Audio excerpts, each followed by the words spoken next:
Одежда якутского шамана весит 32 килограмма.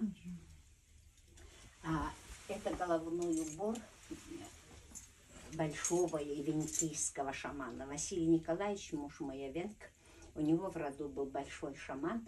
И вот когда Василию стукнуло 70 лет, сородичи принесли вот такой вот головной убор. А у больших ивенкийских шаманов, когда он для своего рода сделает что-то доброе, большое, его кожаный головной убор менялся на нить, чистый нить. Ведь нужно, чтобы кто-то обряд камлания проводил, чтобы костюм жил. А кто у вас сейчас проводит? Я сейчас покажу вам обряд угощения духа огня. Наши предки считали все живое. Дом имеет дух. Реки, горы, озера кишат ими, травиночки, деревья. Но их не видно, у них тени нет. А дух огня самый сильный. У него 3 тени. Мы все видим огонь, со всех сторон можем видеть. Только через дух огня можно подняться верхним божествам, обитающим на небе 9 ярусами. Поэтому постоянно разжигали огонь сначала. Сегодня мы разжигаем огонь на радости. У меня гости. А гостям всегда радовались, потому что жили далеко друг от друга, тем более Якутию очень далеко. Вот, ага.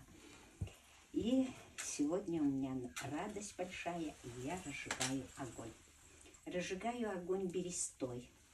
Наши предки любили запахами очищаться. Заготавливали за лето много трав, кореньев, коры разной. Потом сжигали, и шел запах. Сегодня мы почувствуем самый легкий запах.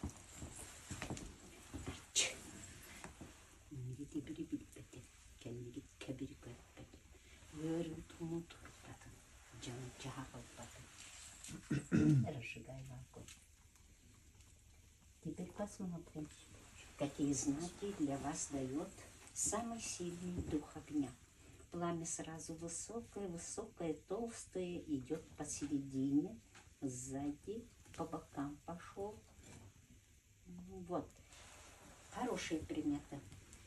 Это говорит передо мной люди, живущие не одним днем, не бегающие за куском хлеба, а много думающие, знающие люди пришли. Это с разных сторон. А что очень высокое пламя сразу вверх, это говорит, долгожители пришли серединного мира. А что гудит, это изучает вас, кто передо мной. Я угощу оладушкой, положу по 3 теням, попрошу, чтобы самый сильный дух скрепил ваши 3 духа, одаренные верхними божествами. Подброшу конские волосы, попрошу, чтобы год был добрый, благостный, и что не задумали, исполнялось. А вот об этом попрошу. А вы думаете про свое.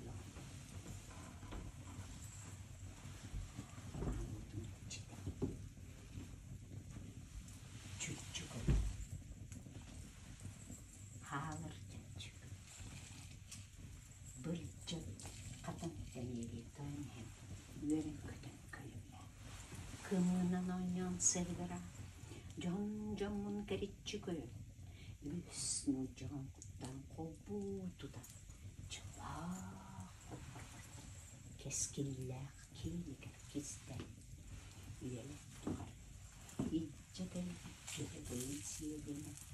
Yskylykkä yöneitä. Syöhtää vensykyjä. Koojuktaa venkonkkujan. Jonottuvugar köttää taaturan.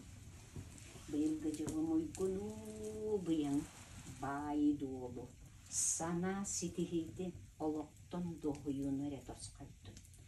Челергер уаттаргар этеңне болаттыптын. Өрүн күтеллениннер, саргынан салалыннар, чөл болуннар, догодуруктаннар, сырколдгуй. Вот. Теперь встаем и на ладонях рук почувствуем тепло открытого огня. Цельная шкура 3-годовалого быка, больше, ни меньше, потому что шкура только трехгодовалого быка совпадает вот этим волнам. И ударяют после 6 вечера только мужчины, когда большая радость, когда беда. И звук, отталкиваясь от воды, распространяется всюду. Угу. Второй звук, доходящий до солнца, это хамус, вага. Вот. А на хамусе играли все. Рассчитается, если мужчина или женщина какую-то информацию получают, жене и мужу ничего не говорят. Угу. И жена мужу тоже ничего не говорит. Лучше берут хамус, выходят куда народу нет и играют вовсе. Открывают темя, и через темя все, что тревожит, радует, передают прародителю, солнцу. Угу. А эти звуки до солнца не доходят, но до верхних божеств, обитающих на небе 9 ярусами, доходят. Обращаюсь к верхним божествам, попрошу, чтобы они за вами следили тщательно и попрятали вас в самое укромное место, куда злые духи никогда не заглядывают. У русских это место называется пазуха, спрятать за пазуху.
Вот. Показала вам очень древний обряд. И этот обряд раньше совершали только мужчины-шаманы. Совершали этот обряд только летом на улице 3 дня и ночи.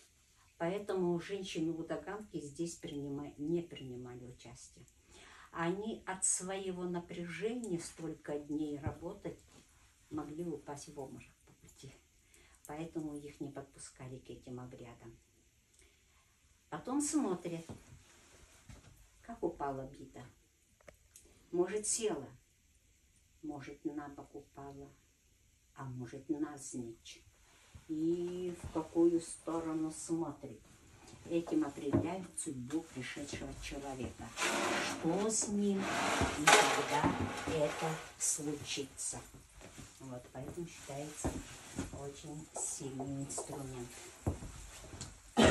Это ударный инструмент женщины-шаманки. Называется джага. Делали из белого дерева, из березы.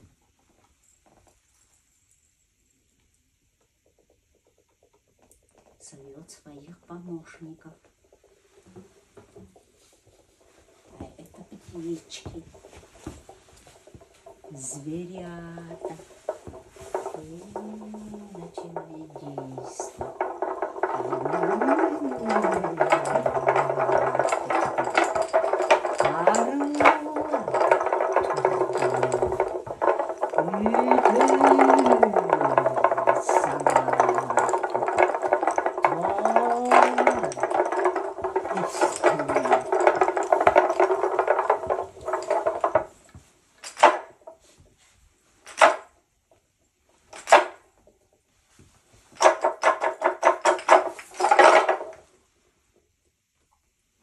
Услышат цокот копыт.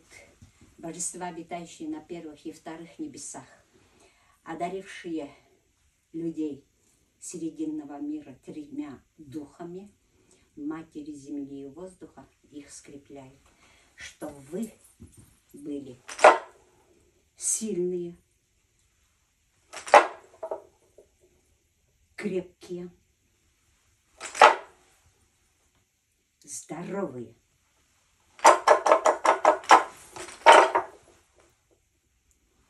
А остальное человек для себя сам делает.